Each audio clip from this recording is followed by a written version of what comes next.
அனைவருக்கும் வணக்கம். சிறையில் ஒளிரும் நட்சத்திரங்கள் மதுரை நம்பி அவர்களின் சிறை அனுபவங்கள். அவர் காவலராக பணியாற்றிய காலங்களில் அவருடைய நினைவுகள் தான் இந்த புத்தகம். இன்று இதிலிருந்து நாம் பார்க்க இருக்கிற அத்தியாயம் சிறையை நிரப்பிய போராட்டங்கள். பெரும்பாலும் நிறைவு என்பது, நிறைவின் இலக்கணம் என்பது, ஒரு குளம் என்றால் அதை நிறைந்திருக்க வேண்டும், அதுதான் அழகு. ஒரு ஆறு என்றால் இரவும் கரை திறந்து ஓட வேண்டும் வெள்ளம், அதுதான் அழகு. ஒரு பொதுக்கூட்டம் என்றால் அந்த திடர் நிறைந்திருக்க வேண்டும், அதுதான் அழகு. அதே போல எல்லா விஷயங்களும், இப்போ விருந்தோம்பல் செய்கிறோம் என்று சொன்னால் அவர்கள் வயிறு நிறைய வேண்டும். மனிதன் என்று சொன்னால் அவன் மனம் நிறைய வேண்டும். சிலருக்கு எவ்வளவுதான் கிடைத்தாலும் திருப்தி ஏற்படாது, மனம் நிறைவடையாது. இதுதான் நிறைவின் இலக்கணம். அதற்காக எல்லாமே நிறைந்தால் அழகு என்பதல்ல. சாக்கடை நிறைந்தால் அது தொந்தரவு. அதே போல்தான் இப்ப நாட்டிலே குறைகள் நிறைந்தால் என்ன ஆகும்? போராட்டங்கள் வெடிக்கும், சிறைகள் நிறையும். அப்போதுதான் இந்த சிறைகள் நிறைகின்றன. அந்த தலைப்பு அருமையான தலைப்பு, சிறைகளை நிரப்பிய போராட்டங்கள். சுதந்திர இந்தியாவின் வரலாற்றிலே தமிழகத்திலே சிறையை நிரப்பிய போராட்டங்களை செய்யக்கூடிய தகுதி படைத்த கட்சியாக திமுக தான் இருந்திருக்கிறது என்று சொல்ல முடிகிறது என்று மதுரை நம்பி அவர்கள் சொல்கிறார். ஏனென்று சொன்னால் கம்யூனிஸ்ட் போன்ற இயக்கங்கள் எல்லாம் வலுவான உறுதிமிக்க போராட்டங்களை நடத்தினாலும் அது திமுகவை போன்ற மக்கள் செல்வாக்கு மிக்க வெகுஜன கட்சியாக இல்லை. ஆனால் அவர்கள் போராட்டம் உறுதியானதாகவும் வலுமிக்கதாகவும் இருந்திருக்கலாம். ஆனால் சிறைகளை எல்லாம் நிரப்பக்கூடிய அளவிற்கு அது மக்கள் கட்சியாக இல்லை. அதை செய்ய முடிந்த கட்சியாக திமுக தான் இருந்தது என்று சொல்கிறார். அந்த கட்சி ஆட்சிக்கு வருவதற்கு முன்பு 3 வருடங்களுக்கு முன்பு 67 ஆட்சிக்கு வருகிறார்கள். 64 சிறை நிரப்பும் போராட்டம் அண்ணா தலைமையிலே, அறிஞர் அண்ணா தலைமையிலே தமிழகம் முழுவதும் விலைவாசி உயர்வுக்கு எதிரான போராட்டம். அறிஞர் அண்ணா அவர்கள் வேலூர் சிறையிலே அடைக்கப்படுகிறார். அவருக்கான சிறை என்பது, அவர் இருந்த வேலூரிலே இருந்த சிறை என்பது இன்றும் நினைவிடமாக போற்றப்படுகிறது, பாதுகாக்கப்படுகிறது. அந்த சிறையை பார்க்கிற போது அது சிறைக்குள்ளே ஒரு சிறை. சிறை அறையை சுற்றி சுவர்கள் எழுப்பப்பட்டிருக்கும். தனி மனிதர்கள் அங்கே ஒருவராக அங்கே இருப்பது என்று யாருனாலும் இருக்க முடியாத ஒரு கொடூரமான சிறை. இதுவெல்லாம் எதை காட்டுகிறது என்று சொன்னால் அன்றைய ஆட்சியாளர்களின் ஒரு கொடூரமான குணத்தைத்தான் இது காட்டுகிறது. இன்றும் அது வரலாற்றிலே அந்த சிறை என்பது நினைவு சின்னமாக, அடையாள சின்னமாக, வரலாற்று சாட்சியாக இருந்து கொண்டிருக்கிறது. அதே போல அதற்கு அடுத்து இந்திய எதிர்ப்பு போராட்டம். அந்த போராட்டத்திலே கலைஞர் அவர்கள் சிறைப்படுகிறார், பாளையங்கோட்டை சிறையிலே. மதுரை நம்பி அவர்கள் சொல்கிறார், திரை வித்தகர் டி.ஆர். ராஜேந்திரன் அவர்கள் எழுதி இசையமைத்து தெய்வ பாடகர் டி.எம்.எஸ். சவுந்தரராஜன் அவர்கள் தனது கம்பீரமான குரலிலே பாடியிருக்கிற அந்த பாடலை குறிப்பிடுகிறார். பாளையங்கோட்டை சிறையினிலே பாம்புகள் பள்ளியில் நடுவனிலே அஞ்சாமல் இருந்தவர் யாரு? அந்த கலைஞர் புகழினை பாடு என்கிற பாடல். அந்த பாடலிலே சில மிகையான வார்த்தைகள் இருந்தாலும் அஞ்சாமல் கலங்காமல் கலைஞர் அந்த சிறையிலே இருந்தது உண்மைதான். அதை இவர் எப்படி தெரிந்து கொள்கிறார் என்று சொன்னால், பாளையங்கோட்டை சிறையிலே கலைஞர் அவர்களுக்கு ஒரு இளம் காவலராக பணிபுரிந்த துணை புரிந்த ஒருவர் தலைமை காவலராக மதுரைக்கு வந்து சேர்கிறார். அவர் மூலம் தெரிந்து கொள்கிறார். அந்த சிறை அண்ணாவுக்கு எப்படி சிறைக்குள்ளே சிறையோ அதேபோல் கலைஞருக்கு சிறை வளாகத்துக்குள்ளே சிறை விழாக்கெல்லாம் தாண்டி தனி அறையாக சிறை வைக்கப்பட்டிருந்தார். அங்கே தனி மனிதர்கள் அஞ்சாமல் கலங்காமல் இருப்பது கடினம். ஆனால் கலைஞர் இருந்தால் அதெல்லாம் உண்மைதான் என்று குறிப்பிடுகிறார். திமுகவினரை பொறுத்தளவு சிறை என்று சொல்லிவிட்டால் ஏதோ உல்லாச பயணத்திற்கு கிளம்புவது போல் பைகளை தூக்கிக் கொண்டு துணிமணிகளை தூக்கிக் கொண்டு உற்சாகமாக வந்து விடுவார். தலைவர்களுக்கும் அப்படித்தான் அதிலே பல்வேறு அனுபவங்கள் என்பது இருந்திருக்கும். எனவே சிறைக்குள் நிரம்பி விடுவார்கள். பல ஊர்களில் இருந்து வந்து கொண்டே இருப்பார்கள். சிறை நிரம்பி போகும். உடனடியாக அங்கே உள்ள காவலர்களுக்கும் பணியாளர்களுக்கும் என்ன பிரச்சனை என்றால், என்ன தொல்லை என்று சொன்னால், அவர்களுடைய சிறை நிரம்பிவிட்டால் அவர்களுடைய விடுமுறை எல்லாம் கேன்சல் செய்யப்படும். அடுத்தது வார விடுமுறை என்பதும் ரத்து செய்யப்படும். எவ்வளவு பெரிய மன உளைச்சல் ஏற்படும். ஓய்வு உளைச்சலின்றி காவலர்கள் உழைக்க வேண்டும். அப்போ தண்டனை கைதிகள் ஒரு பிளாக்குக்கு ஒரு அறைக்கு 40 பேர் 50 பேர் என்று அடைக்கப்பட்டிருப்பார்கள். இவர்களுக்கு அரசியல் கைதிகளுக்கு இடம் தர வேண்டுமே, அதனால் அளவுக்கு அதிகமான 2 மடங்கு 3 மடங்கு அடைக்கப்பட்டு தண்டனை கைதிகள் உள்ள பிளாக்குகள் சிலவை காலி செய்யப்படும். காலியாக ஆக்கும் அளவுக்கு டபுள் மடங்காக அடைத்து விட்டு அந்த காலியான பிளாக்குகளை விசாரணை கைதிகளை கொண்டு அடைத்து விட்டு விசாரணை கைதிகள் அடைக்கக்கூடிய அந்த பகுதிகளெல்லாம் இந்த அரசியல் கைதிகளை அடைப்பார்களாம். ஆனால் அவர்களை அடைப்பதில்லை. அவர்களை பூட்டுவதும் இல்லை, திறப்பதும் இல்லை.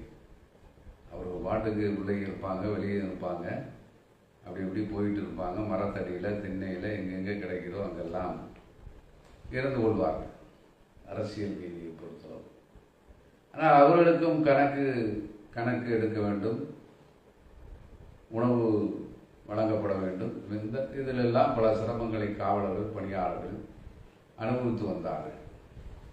குறிப்பாக அங்கே அவர்களுக்கு இருக்கிற சிரமம் ஒன்றை சொல்கிறார். இந்த நாகரிக உலகத்தில் இப்படியெல்லாம் சிரமங்களும் இருந்திருக்கின்றன, இன்னும் தொடர்கிறதோ என்னவோ.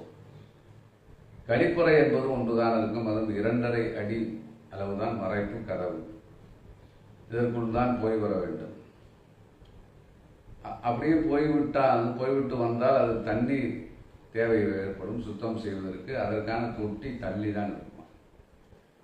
அதை கொண்டு போய் தண்ணி கொண்டு வரலாம் என்று சொன்னால் அந்த குவளை இருக்காது.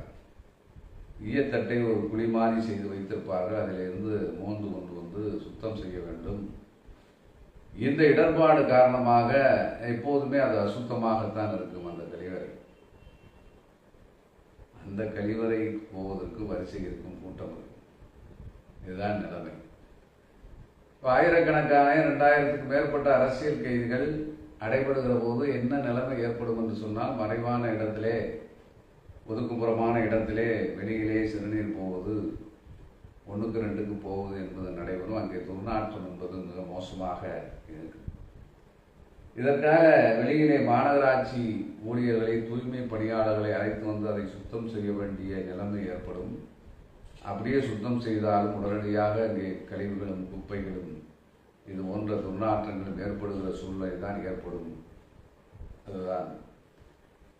ஆக சிறையிலே இப்படியான ஒரு முன்னேற்பாடு என்பதில்லை. திடீரென்று அரசியல் சூழ்நிலைகள் காரணமாக அரசியல் கைதிகள் வருவார்கள், சிறை நிரம்பும். அப்போதான காலகட்டத்திலே என்ன செய்வது? தற்காலிகமாவது நிறைய தற்காலிக கழிப்பிடங்களை அமைக்கலாம், இதிலே சரி பண்ணலாம் என்கிற ஒரு முன்னேற்பாடும் இதுவும் இல்லாததைத்தான் இங்கே நாம் பார்க்க முடிகிறது. தொண்டர்களை பொறுத்தளவு தான் நிலைமை. ஆனால் தலைவர்கள் எப்போதுமே வெள்ளுடையோடு இருப்பார்கள். சுருக்கம் இல்லாத சட்டை, அதேபோல் வேட்டி, அதே தோரணையோடு தான் இருப்பார்கள். அவர்களை தொண்டர்கள் அருகிலே பார்க்கலாம், பேசலாம். இப்படியாகத்தான் இருப்பார்கள். அதில் ஒரு தலைவர் நல்ல உயரமானவர், கம்பீரமானவர், சிவந்த நிறம், பார்ப்பதற்கு வசீகரமான தோற்றம். அவர் சிரித்தாலும் அழகாக இருக்கும், சினந்தாலும் அழகாக இருக்கும். அப்படிப்பட்ட தோற்றமுடையவர். கையிலே சிகரெட் பெட்டியும் கையிலே வைத்துக்கொண்டு அதை சிகரெட்டை அடைத்துக்கொண்டு நேரே விடுவிடும் என்று மெயின் கேட்டிற்கு அருகே வந்து விடுவார். அதுவும் அந்த நேர்காணல் பார்க்கிற அந்த அறையும் தாண்டி வந்துவிட்டு வெளியே சென்று விட்டு திரும்ப போய்விடுவார். இதுதான் அவரது வாடிக்கை. இதை பார்த்து கொண்டே இருந்த சிறை கண்காணிப்பாளர் ஒரு நாள் வேகமாக வருகிறார். அந்த சிறை காவலரை, அந்த வாயில் காப்பாளரை பார்த்து, அந்த பணியாளரை பார்த்து, அந்த காவலரை பார்த்து சொல்கிறார், நீ என்ன நினைத்து கொண்டிருக்கிறாய்? எல்லாரும் வருவார்கள், அந்த தலைவர் இந்த தலைவர் என்பான், மாவட்டம் என்பான், வட்டம் என்பான், எவனையும் நீ இங்கு விடக்கூடாது. மனு இல்லாமல் எவனையும் இங்கு விடக்கூடாது. அப்படி மீறி நடந்தால் உன்னை துளைத்து விடுவேன் என்று சொல்லிவிட்டு போய்விடுகிறார். அவர் சொல்லிவிட்டு உள்ளே போக அவர் திரும்ப வருகிறார். போனவர் திரும்ப வருகிறார். யார்? அந்த தலைவர், அந்த உயரமான வசீகரமான அந்த தலைவர். கருஞ்சாயம் ஏறிய அவருடைய முடி என்பது நெற்றியிலே விழுந்து கொண்டிருக்கிறது. கையிலே சிகரெட் உயர்ந்து கொண்டிருக்கிறது. பிடித்து கொண்டே வருகிறார். அவர் சொல்லுகிறார், ஐயா, நீங்கள் மனு இருந்தால் மட்டும்தான் இனிமேல் வர வேண்டும், இனிமேல் இந்த பக்கம் நீங்கள் வரக்கூடாது என்று சொல்கிறார். உடனே அவருக்கு நெருப்பு பொறி அவர் கையிலே வைத்திருக்கிற அந்த சிகரெட் கண்களிலே தெரிகிறது. எப்படி நக்கீரனை பார்த்து நெற்றிக்கண்ணை துறந்தாரோ அதை போல அவர் கண்ணை திறக்கிற அளவுக்கு பார்க்கிறார். அவர் சொல்லுகிறார், ஏக வசனத்திலே, உன்னை பாளையங்கோட்டை சிறையிலிருந்து பார்த்து வருகிறேன். நீ என்னை என்ன நினைத்து கொண்டிருக்கிறாய்? நான் யார் என்று உனக்கு தெரியாதா? அவர் சொல்லுகிறார், நான் உன்னை துளைத்து விடுவேன். அவர் இவரை விட்டால் துளைத்து விடுவேன் போறார், இவர் விடாட்டி துளைத்து விடுவேன் என்று சொல்கிறார். நான் என்ன கொலை செய்து விட்டு வந்தேன் ஐயா? நான் தப்பிச்சு போற ஆளாயா? என்ன நினைச்சுக்கிட்டு இருக்கேன்? அப்படி என்று அவர் மிரட்டி விட்டு அவர் போகிறார். இதுவெல்லாம் அவர் இப்படி சொல்லுவது அவர் உள்ளே இருக்கிற பெரிய அதிகாரிக்கு கேட்கிறது. ஆனால் வெளியே வரவில்லை. இவரும் அவருக்கு கேட்க வேண்டும் என்று சொல்லிவிட்டு போய்விடுகிறார். அவர் போன பிறகு பக்கத்தில் இருந்த ஒரு காவலர் கேட்கிறார், ஐயா, ஏன் இவர் இவ்வளவு சத்தம் போட்டு பேசுகிறாரு? இவர் யாரு? எந்த தலைவர்? இவர் பேர் என்ன இப்படி சொல்கிறார்? இவரை தெரியவில்லையா? இவர்தான் மாணவனாக இருந்தபோது, மாணவர் தலைவனாக இருந்தபோது காமராஜரை வெற்றி கொண்ட சீனிவாசன் என்று சொல்கிறார். இது ஒரு புறம். ஆனால் அதே நேரத்திலே ஒரு பிரபல தலைவருக்கு வீட்டிலிருந்து தான் சாப்பாடு. டீயாக இருந்தாலும் எதுவாக இருந்தாலும் வீட்டிலிருந்து தான் வரும். அந்த வீட்டிலிருந்து வருவது ஏனென்று சொன்னால் அவர் அந்த சிறை அதிகாரிக்கு, அந்த உயர் அதிகாரிக்கு உறவினர். அதனால் அவர் அங்கேயே உட்கார்ந்து சாப்பிடுவார். சிறை அதிகாரியின், உயர் அதிகாரியின் டேபிளிலே உட்கார்ந்து சாப்பிட அவரோடு 2-3 தலைவர்கள் அமர்ந்து உணவு இருந்தார்கள். இது நடைபெறுவது உண்டு. இப்படி நடந்து கொண்டிருக்கும் போது ஒருவர் கொடைக்கானலுக்கு மாற்றலாகி வருகிறார். கொடைக்கானலுக்கு சிறை அதிகாரிகள் மாற்றப்படுவது என்று சொன்னால் அது தண்டனை. பெரும்பாலும் பொதுவாக பொதுமக்கள் கொடைக்கானல் செல்வது என்று சொன்னால் ஜாலியாக என்ஜாய் செய்வதற்கு, உல்லாசமாக இருப்பதற்கு, மகிழ்ச்சியாக இருப்பதற்கு செல்வார்கள். அது நம் பாணியிலே சொல்வது என்று சொன்னால் அது ஒரு சொர்க்கம் பொதுமக்களுக்கு. ஆனால் சிறை அதிகாரிகளை பொறுத்தளவு, காவலர்களை பொறுத்தளவு அவர்களுக்கு அது நரகம், தண்டனை பகுதி. யாராவது பெரிய தவறு செய்துவிட்டால் அவரை தண்டனையாக கொடைக்கானலுக்கு மாற்றி விடுவார். அப்படித்தான் ஒருவர் சென்னையிலே இருக்கிற சிறையிலே இருக்கிற போது சென்னையிலிருந்து கொடைக்கானலுக்கு மாற்றப்பட்டு விடுகிறார். காரணம் என்னவென்று சொன்னால், ஒரு திமுக பிரமுகர்களுக்கு பல கூடை வந்திருக்கிறது. அதன் உள்ளே மதுபாட்டில்கள் போயிருக்கிறது. இதை அவர் சரியாக சரிபார்க்கவில்லை என்ற காரணத்திற்காக அப்படி தண்டனை பெற்று வந்திருக்கிறார் என்பது. இங்கே அதை போன்றதுதான். இங்கு உள்ளவர்கள் என்னவென்று சொன்னால், இது இப்படி போய்கொண்டிருக்கிறது. ஆனால் இங்கே சிறைக்கு வருகிற சாதாரண கைதிகள், அரசியல் கைதிகள் என்ன சொல்வார்கள் என்றால், தலைவர்களை பொறுத்தளவு இதை சொன்னோம். சாதாரண கைதிகள் வந்ததுமே இந்த சிறையை சுற்றி பார்க்க வருவார்கள்,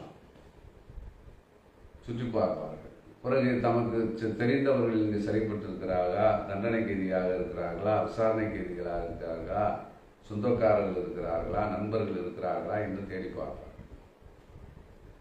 அதே போதுதான் புதிதாக தான் வந்திருப்பவர்களில் தெரிந்தவர் நல்லவர் இருக்கிறாரா, நமக்கு வேண்டியவர் இருக்கிறார் என்பது சிறையிலே பணியாற்றக்கூடிய பணியாளர்களும் மற்றவர்களும் தேடுவார்களாம். அதே போல கைதியாக இருப்பவர்களும் வந்திருப்பவர்கள் நமக்கானவர்கள், வேண்டியவர்கள், சொந்த பந்தங்கள் இருக்கிறார்கள் என்று தேடுவார்கள். இப்படியான ஒரு சந்திப்புகளிலும் அவரவர் அவரது செல்வாக்கை பயன்படுத்தி, பழக்க வழக்கத்தை பயன்படுத்தி தனது உறவினருக்கு, நண்பர்களுக்கு சில சலுகைகளை நல்லதை செய்வதற்கு விரும்புவார்கள். இது சிறை இதுதான் இந்த உளவியல். இது எங்கே கொண்டு போய் விடும் கேட்டீங்கன்னா, சிறை விதிகளை கடைபிடிக்க முடியாத ஒரு விஷயத்திற்கு கொண்டு போய் விட்டுரும். இப்படி ஒவ்வொருத்தரும் அவங்கவுங்க சொந்த பந்தங்களை பார்த்து, நண்பர்களை பார்த்து சலுகைகளை இதையும் செஞ்சுக்கிட்டு இருந்தால் என்ன ஆகும்? சிறை விதிகளை கடைபிடிக்க முடியாத சூழ்நிலை ஏற்படும். இங்குதான் தலைமை அப்படி இருக்கிறது. சீனிவாசன் அந்த கேட்டு வரை சிகரெட் அடித்து கொண்டு வந்தால் அவர் கராராக விரட்டப்படுகிறார். அங்கே நமக்கு அந்த அதிகாரியின் மீது ஒரு சிறு மதிப்பு ஏற்பட்டது. பரவாயில்லை, எவ்வளவு பெரிய தலைவராக இருந்தாலும் கராராக அவர் சிறை விதிகளை கடைபிடிக்கும்படி சொல்கிறார் என்று. ஆனால் சற்று நேரத்திலே காட்சி மாறுகிறது. பிடிஆர் பழனிவேலுதாசனுக்கு அவர் அறையிலே சாப்பாடு எல்லாம் பரிமாறப்படுகிறது. கரார் என்றால் பேட்டி பழனிவேலுராஜனும் உண்டுதானே, சீனிவாசன் உண்டுதானே. ஆனால் அந்த பாகுபாடு என்பது இருக்கிறது. தலைமை பண்பில் இருப்பவருக்கு நிச்சயமாக அந்த பாகுபாடு இருக்கக்கூடாது. எந்த நிலையிலும் சரி, எந்த அமைப்பிலும் சரி, தலைமை பண்பில் இருப்பவர்கள் பாகுபாடற்று இருக்க வேண்டும். அப்போதுதான் அந்த அமைப்பு சரியாக இருக்கும். இப்போ என்னாச்சு? சிறை விதிகளையும் இதுகளையும் கடைபிடிக்க முடியாத சில கேடுகள் ஏற்படுகிறது. ஆக தலைமை எவ்வளியோ மற்ற எல்லாமே அங்கே உள்ள அடுத்தடுத்த படிநிலைகள் அப்படித்தான் மாறும் என்பதைத்தான் இந்த காட்சிகள் இங்கே நமக்கு போதிக்கின்றன. அதே மாதிரி திமுகவை பொறுத்தளவு அங்கே வருபவர்கள்